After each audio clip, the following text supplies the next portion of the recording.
नीचे बैठे अरदास किस्म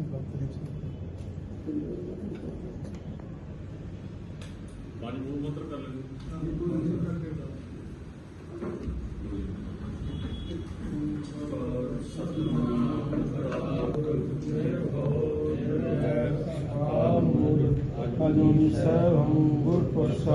एक ओंकार सतनाम निर्भव निर्वैर अकाल मूर्त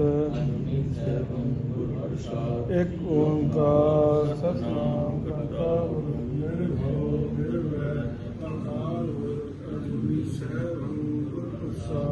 एक ओंकार। सत श्री अकाल जी। आज की बैठक में क्या निर्णय?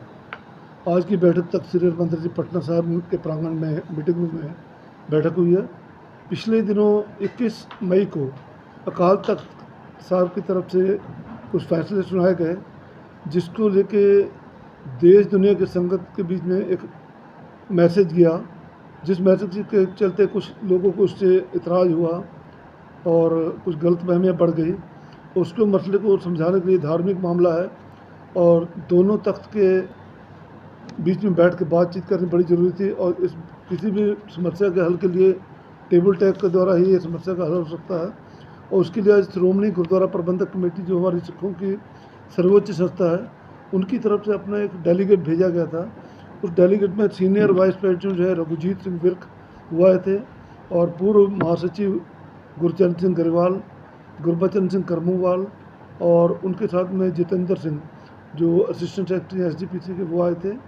और तख्त श्री हरिमंदिर जी प्रबंधक कमेटी के प्रधान साहब जगजोत सिंह सोही, जनरल सेक्रेटरी इंद्रजीत सिंह और Lakhwinder Singh senior vice president, junior vice president Gurvinder Singh, Harbans Singh secretary और गुरमीत सिंह, इसके साथ में राजा सिंह, महेंद्र पाल सिंह ढिल्लों और जितने भी हमारे मेंबर सभी जन बैठे थे और बैठ के उनसे बातचीत हुई है। और बातचीत के हमने अपनी बातों को उनके सामने रखा है और उन्होंने भी हमारी बातों को समझा, विचार विमर्श हुए हैं और वो जो यहाँ से रिपोर्ट लेके जाएंगे तो वो SGPC को और अकाल तख्त के जथेदार को हमारी तरफ से जो हमारी बातों को रखेंगे और बातों को बैठ के उसके आगे में जो निष्कर्ष निकलेगा, क्योंकि धार्मिक मामला है, ये सभी मामले गुरु साहब की कृपा से सब हल हो जाएंगे, इसमें कोई मुश्किल नहीं है और बहुत जल्दी अच्छे नतीजे सामने आएंगे और ये गुरु साहब की कृपा है। कब तक क्या आने की संभावना है? या जा रही है अपनी रिपोर्ट वहाँ पर अकाल तख्त के जथेदार को देंगे और हमारी भावनाएं जो है उनके सामने अपनी भावनाओं को रखा गया है और उन्होंने हमारी भावनाओं को कदर किया है और हमने उनकी जो बातें हैं उनको भी सुना है और उनको भी उनकी भावनाओं को भी हमने कदर किया है और ये सभी बातें जो है बैठकर बहुत जल्दी हम लोग ये इसका हल निकल जाएगा। वाहिगुरू जी का खालसा, वाहिगुरू जी की फतेह। सत श्री अकाल बाबा जी। वाहिगुरू जी का खालसा, वाहिगुरू जी की फतेह। आज की बैठक में क्या है? पिछले दिनों में श्री अकाल तख्त साहब और तख्त श्री पटना साहिब के बीच कुछ ऐसी बातें आईं जिसमें सिख समाज में काफ़ी असंतोष पाया जा रहा था। सो उस दूरी को कोई आपस में कोई विचार मतभेद हुआ, उसको लेकर श्रोमणी गुरुद्वारा प्रबंधक कमेटी के प्रधान एडवोकेट सुरेंद्र सिंह धामी जी की तरफ से एक कमेटी गठन की गई, जो हमारे श्रोमणी गुरुद्वारा प्रबंधक कमेटी के सीनियर मीत प्रधान हैं रघुजीत सिंह विर्क साहब, इनकी अगुवाई में, और गुरबचन सिंह जी मेंबर साहब, इनके साथ में ये कमेटी यहाँ पटना साहब पहुँची और समुच्ची यहाँ की गुरुद्वारा कमेटी है जो प्रबंध चलाती है, प्रधान साहब समेत सभी मेंबर साहबान से काफ़ी लंबी बातचीत हुई है।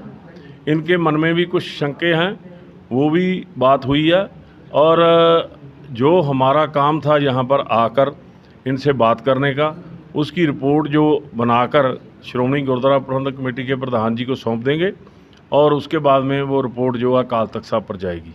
सो ये आज अच्छे माहौल में हुई है, क्योंकि हम बात संवाद को ख़त्म नहीं करना चाहते। पिछले दिनों में जो 5 प्यारे साहबान ने जो फरमान जारी किया था, यहाँ की कमेटी की तरफ से उस पर पुष्टि की गई थी। हमने पहले भी बोला है कि हम उसके साथ सहमति नहीं करते। सो उसके बाद में जो आज की बात हुई है उसके बाद में को अच्छे नतीजे आए। हम तो गुरु साहब के चरणों में अरदास किया कि 2 तख्तों के बीच में जो ऐसी हालात बन रही है उस हालात को जल्दी निपटाया जाए। सिखों के 2 बड़े स्थान हैं जिनका अपने आप में महत्व है। जहाँ दोनों तख्तों पे जो सिंह साहबान कार्यरत हैं वो हमारे लिए सम्मानीय हैं। सो हम देखते हैं कि आने वाले दिनों में ये मामला कितनी जल्दी सुलझता है और अच्छी तरह सुलझता है। जी, क्या लग रहा है कि ये मामला सुलझ जाएगा? गुरु का घर का मामला है, वो मामला सुलझेगा जी। ठीक है जी।